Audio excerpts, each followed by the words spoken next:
Ang susunod na programa ay rated PG. Ito ay nangangailangan ng patnubay at gabay ng magulang para sa mga batang manonood.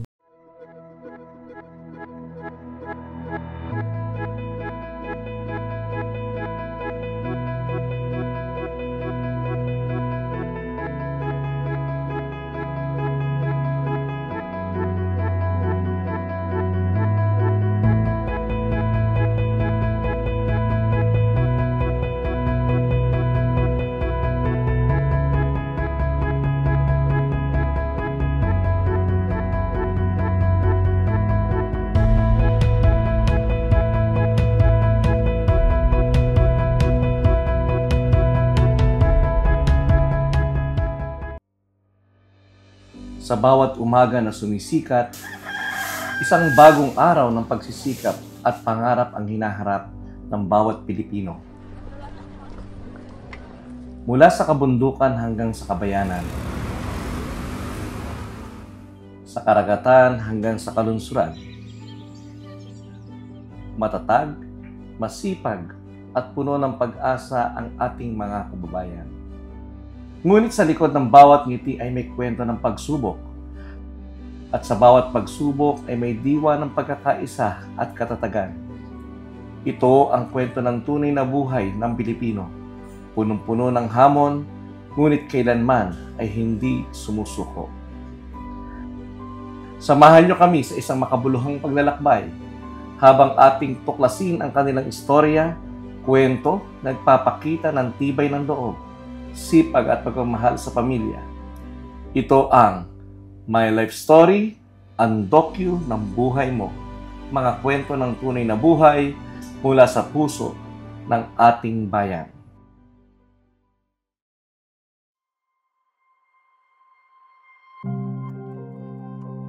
Sa murang edad, dapat sanay ang mundo ng isang bata ay puno ng laro, paaralan at pangarap.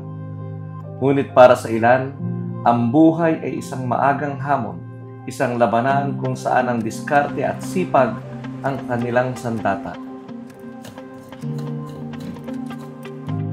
Sa mga kalsada, palengke at lansangan, may mga batang sa halip na sa loob ng silid-aralan ay naglalako ng paninda, nagtatrabaho at nagsusumikap upang matulungan ang kanilang pamilya. Hindi ito ang tipikal na kwento ng kabataan, ngunit ito ang realidad ng marami.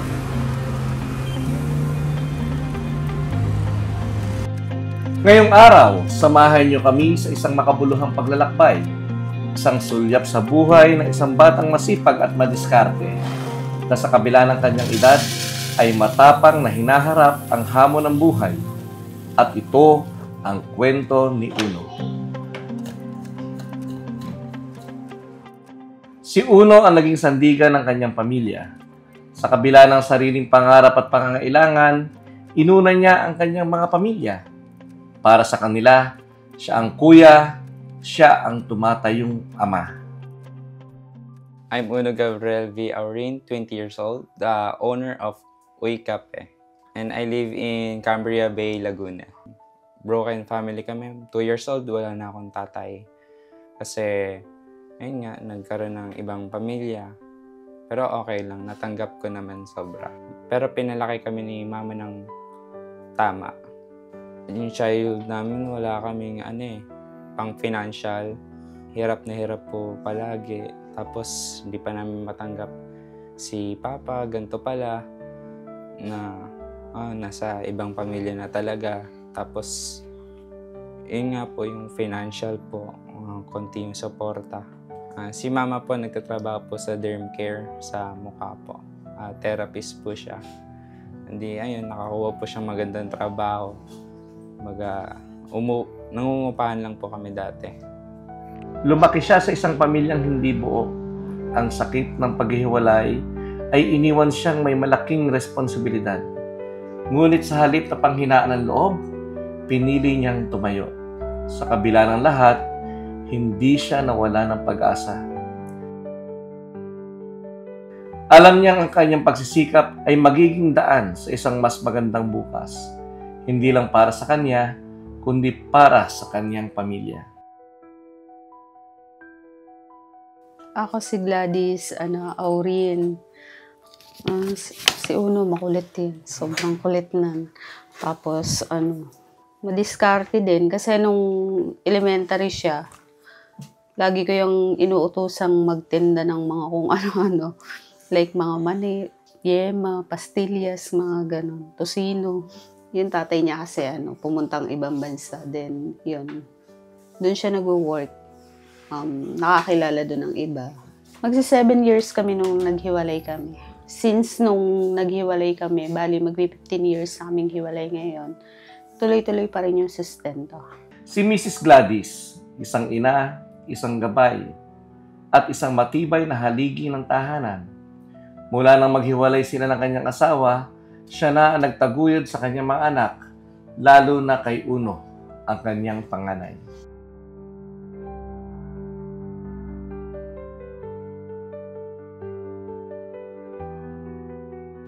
Hindi madali ang maging isang ina at ama sa parehong pagkakataon. Ngunit hindi siya natinag. Sa bawat pagsubok, sa bawat pagod, pinilay niyang maging matatag para sa kanyang pamilya. Siya ang nagtuturo ng tama at mali, ang gumagabay sa kanilang mga pangarap. Mahigpit man minsan, ngunit sa likod ng kanyang disiplina ay isang pusong puno ng pagmamahal. Sana mas i-improve pa niya. Kasi, nandun na siya sa level na okay. Para mas, mas maganda. Ayun. Tapos, niya. Dati kasi sobrang hands-on niya eh. Ngayon kasi, yung pag-aaral niya kasi dire-diretso na. Ngayon, hindi na siya makapokus. Tapos, nasamahan pa ng girlfriend. Hindi naman nakakasagabal din yung girlfriend. Kaya lang, may time na parang, alam mo yon, nahahati yung time. Si Mrs. Gladys ay hindi lang isang ina, kundi isang tunay na ilaw ng tahanan, na sa kabila ng lahat ng kanyang pagsubok, hindi siya sumuko. Para sa kanyang mga anak, siya ang kanilang gabay, kanilang sandigan, at kanilang walang hanggang pagmamahal.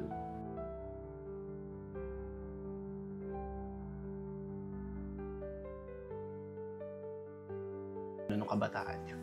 Yung bata pa kasi ako, hindi ko napansin na nagbi-business na pala ako nun kasi yung lola ko nagtitinda ng mani. Tapos pastillas, yung mga ganun, simpleng bagay lang. Tapos yung lola ko, ako yung pinagbebenta. Hindi ko alam yung bata ko, ang galing ko na pala mang alok sa mga tao. Ang nauubos ko agad yung isang boteng mani, tapos pastillas, per Tupperware. Lahat yun nauubos ko palagi. Araw-araw. Hindi ko pinapansin yun. Tapos yung nagbenta ako ng imbutido naman, pumatok. Nakabenta ako, tuwan-tuwa ako. Lagi ako nagbebenta kung ano-ano po. Yung kung ano pwede ibenta, napapaisip ako. Tapos, ayun, biglang napa-business din ako ng iba't iba. Tulad ng bike, parts out po. Tapos, nabebenta ko agad. Kasi yung bata ako, gusto kong magkaroon ng pera, yung sarili kong pera. Hindi ako manghihingi. Ayun, business ako ng business. Tapos, tuwan-tuwa naman ako kasi ang laki ng kinikita ko. Pero nagagastos ka din kasi hindi ko pa naisip na negosyante na pala ako noon. Ayun pala ang business. Sa murang edad, natutunan ni Uno ang halaga at sipag at tiyaga. Sa tulong ng kanyang ina, natutunan niya magtinda, hindi lang para sa sarili, kundi para makatulong sa kanilang pamilya.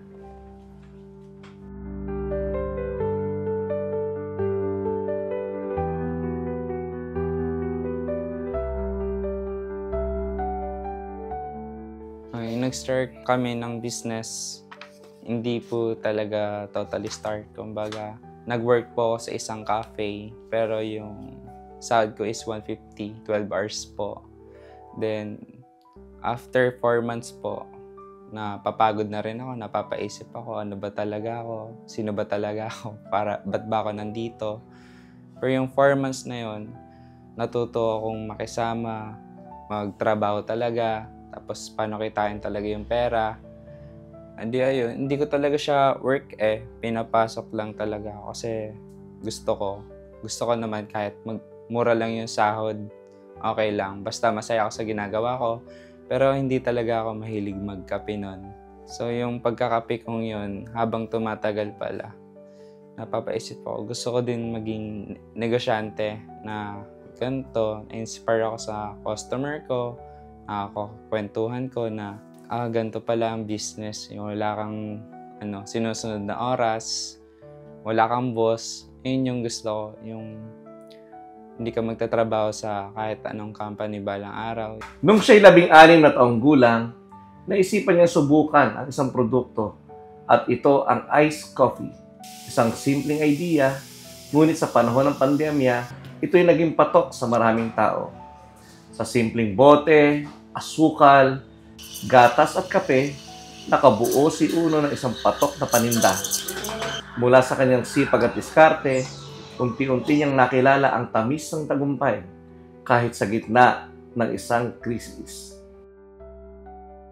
Yung 4 months ko sa work ng cafe, unti-unti po binebenta ko yung parts ng bike ko kasi po dati nagbabike ako. So pagkabenta ko ng parts ko, bigla akong bumili ng machine. Tapos isa-isa pong gamit. Tapos habang yung isa-isa ko, kala ko pang dito lang sa bahay. Bigla akong napagawa ng logo, bigla akong napagawa ng menu. Inaral ko din yung ibang coffee. So ayun, biglang isang araw nagtinda na lang ako. Sabi ko, ayoko na pala magtrabaho, gusto ko na mag-business. Nagsimula ako sa first 50 cups. Yung first 50 cups ko, na-sold out agad ng 1 week. Pero matagal pa yun yung 1 week. So, ayun, everyday nagpo-post ako. Kasi pandemic pa nun, uso pa online business. Biglang lumakas yung kape ko sa online. Free delivery kasi ako around dito. Ayun, dumadami customers ko araw-araw. May napapapunta na rin dito. Tapos nilabas ko yung coffee shop ko dito sa labas ng garahe namin. Lalong nakita ng mga tao, here's kung saan yun. Yung mga taga Los Baños, Kalawan, pumupunta dito, dumadayo talaga para tikman lang yung coffee ko. Kasi may ginawa akong ibang flavor. Sumikat sa kanila. Tapos dito sa coffee shop na to, yung mga customer ko, hindi ko lang pala customer, naging kaibigan ko din. Kasi, ang tagline ko nga pala, kape at kaibigan, hindi lang basta kape. Magaling makisama. Biglang lumipat na kami ng pwesto kasi, masikip na dito sa bahay, dumadami na yung customer namin. Sinuportahan ako ni Mama na mag-coffee shop. Hati kami dun sa Uy Cafe.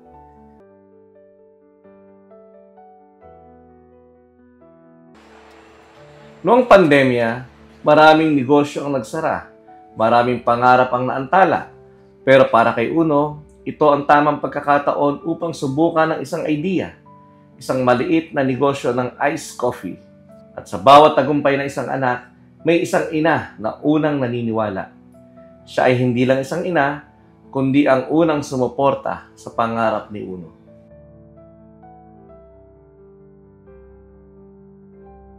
Yung Uy Cafe, kasi since nung pandemic, nagbe-bake naman ako. Tapos, si Uno nun, modular lang naman yung ginagawa niya. Nag-try din siya mag-work sa isang coffee shop. Then, ako nung kasi, puro pagbe-bake nga. Then, one time, pinuntahan ko siya dun sa coffee shop. Natuwa ako. Sabi ko, parang masarap yung kape dito. Then, after nun, nakita ko siya doon, yung sahod, mababa lang naman. Sabi ko, sige, try mong mag-give up dyan. Sabi ko gano'n sa kanya. Then, bilihan ka ng machine. Dito na lang online sa bahay. Ayun. Kaya, nag-start kami. Dito lang, sa loob mismo ng bahay. Pandemic. Nakakatakot nga kasi gawa ng kung sino-sino yung napasok. Tapos, alam mo yun, uso yung mga virus, yun. Napunta-punta sila dito sa bahay. Then, nung parang medyo okay na, nakaipon na, tinayo ko siya ng coffee shop dyan sa Bae. Dun sa MW. Yun. Then, nung after nun, hindi kasi siya makapokus sa pag-aaral. Sabi ko, sige, give up mo na lang ulit.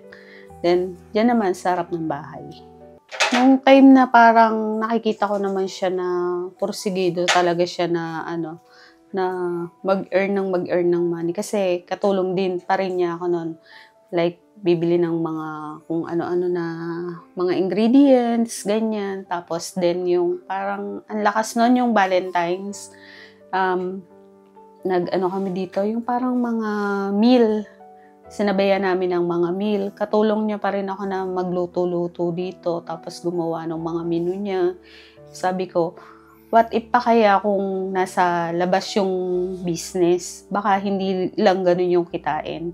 Kaya sabi ko, sige, gawa natin ng paraan. Hanap tayong pwesto na mas medyo okay, mas maganda.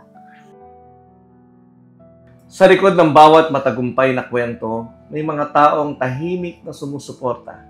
Hindi lang ang kanyang ina, kundi pati ang kanyang butihing tiyahin ang naging gabay ni Uno sa pagbuo ng kanyang munting negosyo.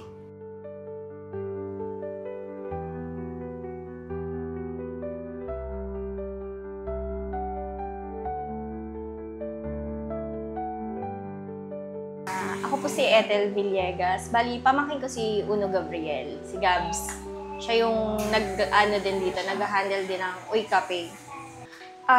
Actually, ako yung nag-finance sa Uy. Tapos, ako din yung umaayos ng mga stocks, ng sales, ng Uy. Tapos, ako din yung nagpapasahod sa tao. Inaayos ko yung mga pasahod sa tao. Tapos, sa mga kailangan, mga needs na pamilihin, ako din yung namamalengke, lahat. Tapos, inaayos ko yung kung ano yung kailangan ng Uy para umayos yung mga stocks. As tita, gusto kong matulungan si Uno na mag-grow yung business niya. Tapos, yun nga, para sa future niya din.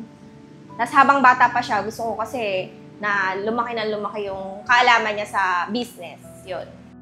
Sa tulong ng kanyang ina at tiyahin, natutunan ni Uno ang tunay na tagumpay ay hindi lamang nasusukat sa kita, kundi sa mga taong handang maniwala at sumuporta sa kanyang pangarap.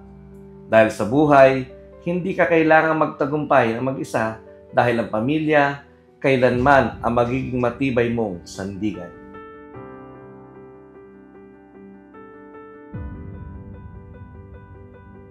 Si Uno ay isang batang puno ng pangarap at determinasyon. Sa murang edad, natutunan niyang dumiskarte at maghanap buhay upang makatulong sa kanyang pamilya. Lumaki siya sa isang broken family, ngunit sa kabila ng mga pagsubok, hindi siya pinanghinaan ng loob sa tulong ng kanyang ina. Natutunan niya magtinda ng mani, pastillas, embutido, at iba pang mga pagkain. Noong siya'y 16 years old, sinubukan niya magtayo ng sariling negosyo. Ang simpleng idea na naging patok noong pandemya. Sa kabila ng kawalan ng kasiguraduhan, buo ang suporta ng kanyang ina na siyang unang naniwala sa kanyang kakayahan. Hindi lang ito, pati ang kanyang tiyahin ay naging malaking bahagi ng kanyang paglalakbay, gabay at katuwang sa pagtataguyod ng kanyang munting negosyo. Mula sa simpleng paninda hanggang sa unti-unting paglago ng kanyang negosyo, ang kwento ni Uno ay isang patunay na sa sipag at tiyaga at suporta ng pamilya, anumang pangarap ay kayang abutin. Ang tagumpay ay hindi lamang nasusukat sa dami ng perang kinikita o sa laki ng negosyo. Minsan, ito'y makikita sa simpleng ngiti na isang batang nakabangon mula sa pagsubok at sa yakap ng isang inang hindi kailanman sumuko, at sa gabay ng isang pamilyang handang kumapit anuman ang mangyari, at ang tanging puhunan ni Uno sa laban na ito ay ang kanyang pangarap.